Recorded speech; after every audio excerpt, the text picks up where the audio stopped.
Good morning, ladies and gentlemen. Welcome to my new video. My name's AJ. I'm going to be talking about Lithuania today. Again, Lithuania, the little small country, the country with a smaller population than a Chinese village of 3,000 people, and the country that likes to play tricks like a poodle in front of its master. So that's what it's doing. So without further ado, guys, don't forget to like, subscribe, share and comment. Make sure you check your comments, make sure your comments hasn't been deleted, refresh your comments, and you know what to do. Alright guys, without further ado, let's get on with the show. So this small country, this insignificant country in Europe, in Eastern Europe, Baltic states, suddenly decided to up the ante with his anti-Chinese rhetoric, and it's playing its little tricks to obviously impress his master, and the master is impressed, as you can see. So little master is throwing the little bone over to the poodle again, and the poodle is happy playing with the little bone and doing his little tricks for his master. And the little lady is also impressed, as you can see. The little lady is also impressed.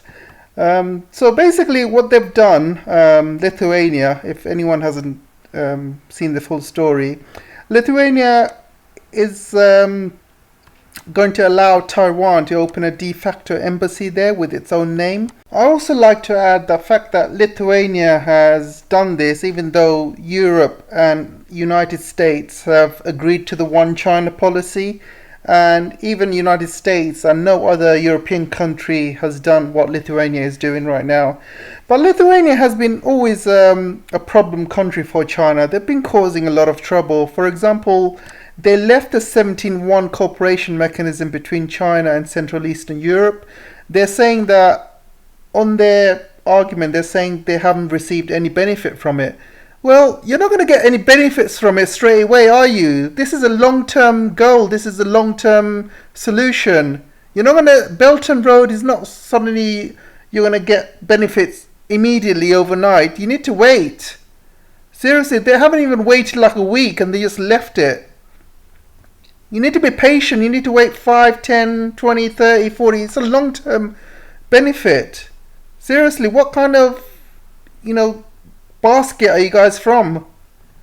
And then also, they adopted a resolution describing the Chinese treatment of Uygur Muslims in Xinjiang as genocide and a crime against humanity.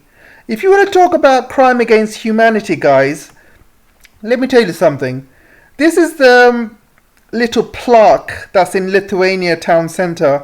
So this is something that Bush told them, that anyone who would choose Lithuania as an enemy has also made an enemy of the United States. This mate, seems like these guys worship Bush like he's some sort of God or some sort of Jesus. Seriously, you're putting up a plaque of Bush up in your town centre. Bush has killed millions of people in Afghanistan, millions of Muslims and Iraqis in Iraq, and you worship this guy. And I know why you worship this guy, is because you talk about crimes against humanity. Lithuania was one of the first countries that supported Bush in the war in Iraq and war in Afghanistan. Lithuania was the first one to put the flag up and said, yes, yes, master, I'm with you, master. And not only that, guys, look at this. So look at this story, guys. The CIA operated a black site prison in Lithuania until the end of 2005. They used to house a lot of Muslims there. Some of them were terrorists, some of them were not. But it doesn't really matter because they were being tortured in there. Tortured like they were tortured in Uygur prison, Guantanamo.